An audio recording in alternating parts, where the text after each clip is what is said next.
Whether you are an Oregon homeowner wanting to list your home or a first-time homebuyer wanting to purchase your property, this is your go-to guide as to how to select your listing agencies. Don't forget to hit the like, subscribe, and notification bells. We do weekly content videos just for you guys, so we are always educating you on the Oregon real estate market. Hello, my name is Spencer Crawford, and today we're going to go over what the key differences are between a seller's agent and a buyer's agent. There's really two different types of agencies when you're exploring any type of real estate transaction. And I want to remind you guys, if you are new to this channel, if you have never watched one of our videos, I am a husband and wife real estate team located here in Oregon. So if you know of somebody wanting to transfer or make the relocation, we certainly are the relocation specialists bringing new clients here every week to Oregon.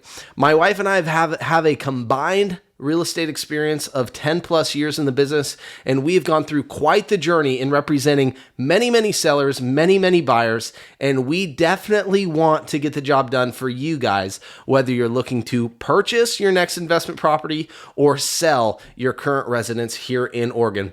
And so the main goal though for today was I do a lot of cold calls. I talk with tons and tons of for sale by owners.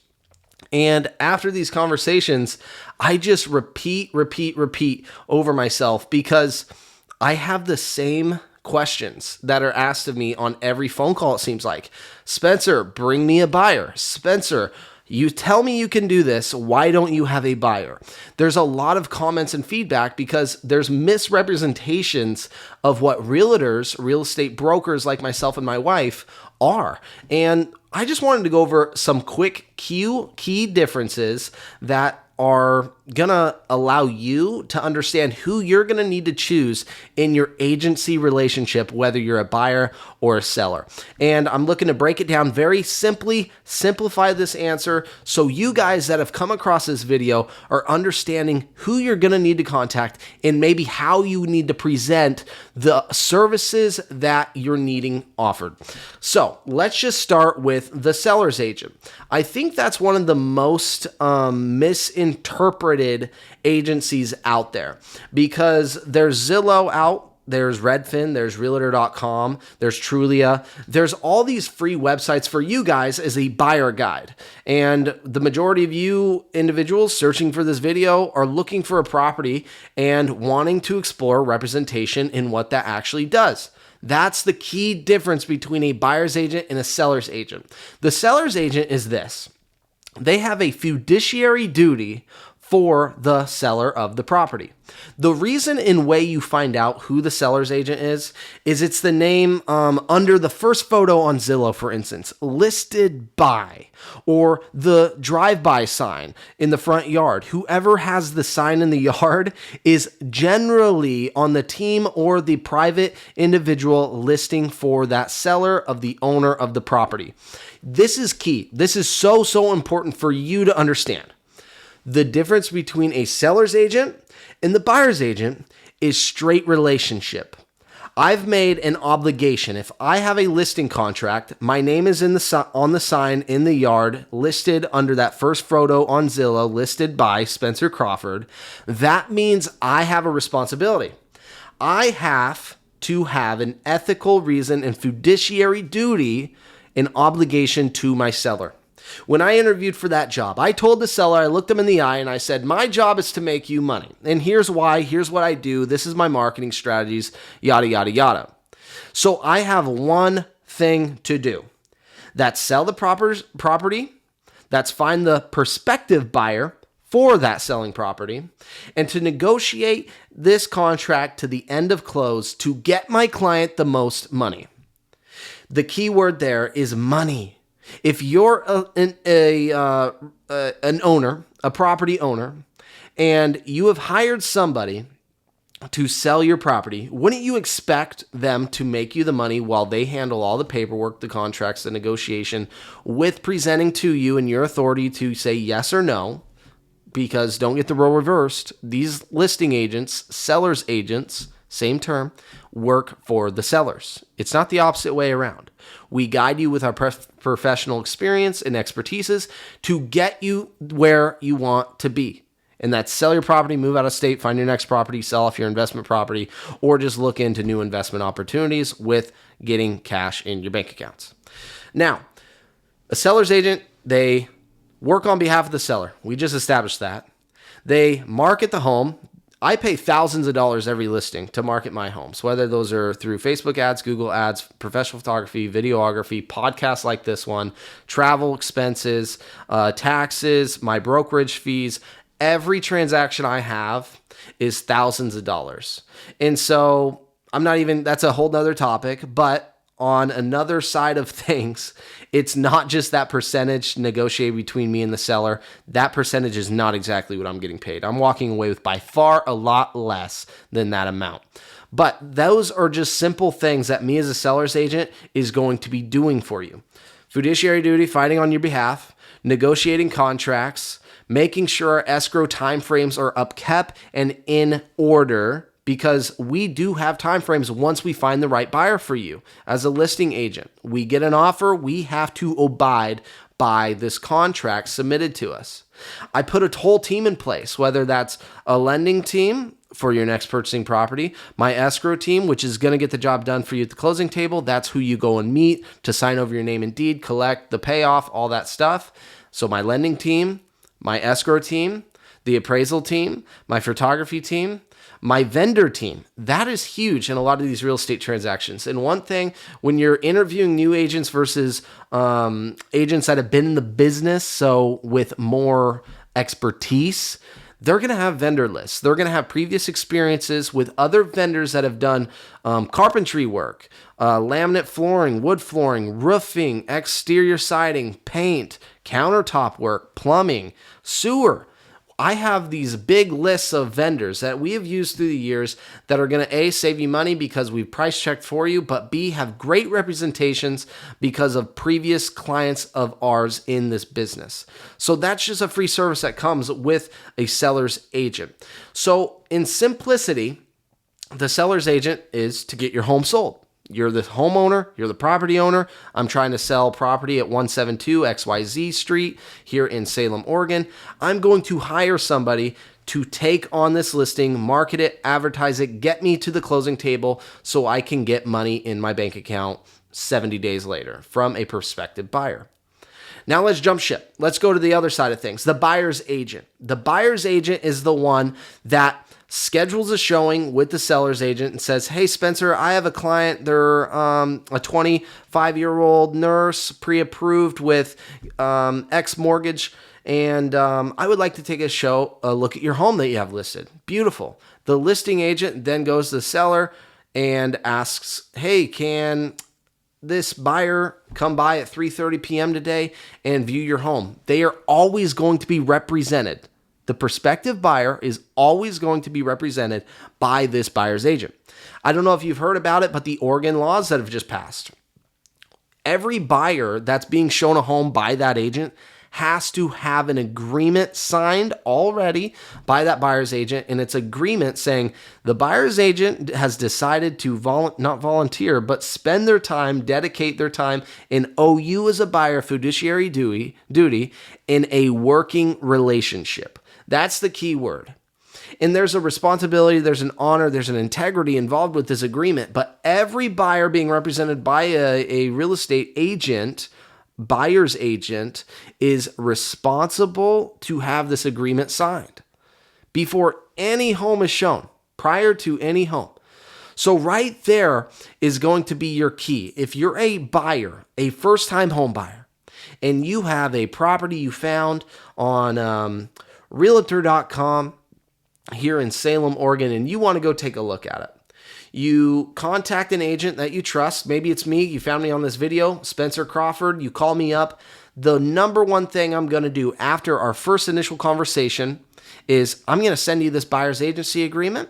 It's an obligation form, meaning I'm going to work for you. You trust me, and we're going to handle your services. Period. A lot of buyers get confused because when we submit offers, I'm always going to ask, 98.7% of the sellers right now in Oregon are paying for the buyer's agent's commission still, by the way. I'm always going to state my buyer's agent commission fee on this form. It's Oregon law now. Yes, it's a little awkward. Talking about money gets awkward, but it's something we have to do. But in every contract we submit to the seller as an offer, as you know it, will include that buyer's agency agreement percentage that you and I agreed on for the seller to then pay for. That's how I usually run and operate. Every circumstance is different, but that's the general way brokers are operating right now here in Oregon. So you find the home, you contact the agent, they send you this agreement. Now, what is the buyer's agent's responsibilities? The buyer's agent is to then call the seller's agent, not the homeowner themselves, but the seller's agent, because that's who the seller has decided to represent them, and ask for that showing to be set up. Showing happens, takes place usually 30, 45 minutes later, and we discuss, hey, did you like the home? How was it for you? Do you see yourself living there? How was the side of town? If you have any particular questions, that's where you write them down. You give them to your buyer's agent for your buyer's agent to then talk to the seller's agent and get the answers to those questions. And then from there, you discuss offer opportunities. A buyer's agent's knowledge is huge and important. This is where you're going to either spend thousands or get thousands. That is the key thing. Right now in Oregon, I talk to so many people. There's 3,200 other agents just like me. How educated, how many more sales are they doing? What is their knowledge and expertise of the particular area you're trying to buy in? Those are all key factors, because I know for a fact that the majority of agents surrounding me are part-timers. They have a side job. There's teams, big teams, 15, 20 member teams here. How much business are they actually closing? Who knows? But what I can tell you is I'm a full-time agent. My wife and I do this full-time. We don't have any other income, and this is it. So I live and breathe these markets. I understand the knowledge. I understand where stocks are. I know where lending rates are. That's part of my weekly routines, whether it's educational, whether it's one-on-one lending, whether it's just looking up and viewing videos, maybe like this one, to educate myself a little bit further. There's so many subscriptions out there, and that is the knowledge that your buyer's agent should bring to the table to represent you, to save you thousands of dollars. I think that's the key. You want to select somebody that has negotiating power to save you thousands of dollars. My last two buyer clients, I have saved them in total over $15,000. If that's including commissions, if that's including closing costs, if that's including inspection costs. These are huge factors, and it's all dependent on your agent. Not everybody is the same, and that's what I leave off a lot of my interviews with. Not every agent is like me. Am I boasting? Am I tooting my own horn? No, I'm confident in the services, whether I'm representing you as a seller or a buyer. I'm confident because of the industry and what we have done in the past to get successful results. A buyer's agent is going to be key factors in the negotiation process. They own the forms to submit to the seller's agent legally to get your property under contract. They have a pocketbook of lenders. I have a preferred lender I like to use for a lot of my transactions, but I deal with manufactured home sales, manufactured home and park sales, residential sales, and multifamily unit complex sales. Not everybody fits that team. So over the last 10 years, we've grown a list of vendors, and this is who I recommend you as a buyer to use. So that's just free expertise and knowledge that you get with working with the right agent. And so there's all sorts of things that need to be done. It's almost like a checklist during that escrow period if you're a buyer. The buyer's agent, because I'm not expecting you guys to know exactly where to go. Believe it or not a lot of people even know how to turn in their earnest money. What is earnest money even? Well, that's knowledge that the buyer's agent is going to guide you with and help you do. After you get an accepted offer, you select the title agency. Usually the seller's agent prefers a certain title agency because that's where, for instance, I hold the majority of my escrows at. So I keep it all filed. I trust this gal, and she is on it. And that's where multiple transactions are, so it keeps me more organized as a seller's agent. So that's generally how the title company is selected in the offer you're submitting. But earnest money is then filed with this title company, usually in the amount of $2,000-$3,000. But buyers, they don't know, can I turn in cash? Can I do a cashier's check? Does it have to be a check? What do I say on this check? And so for me, it's a very simple text back or a phone call and letting them know how the process works. And that is partly what selecting somebody to represent you is.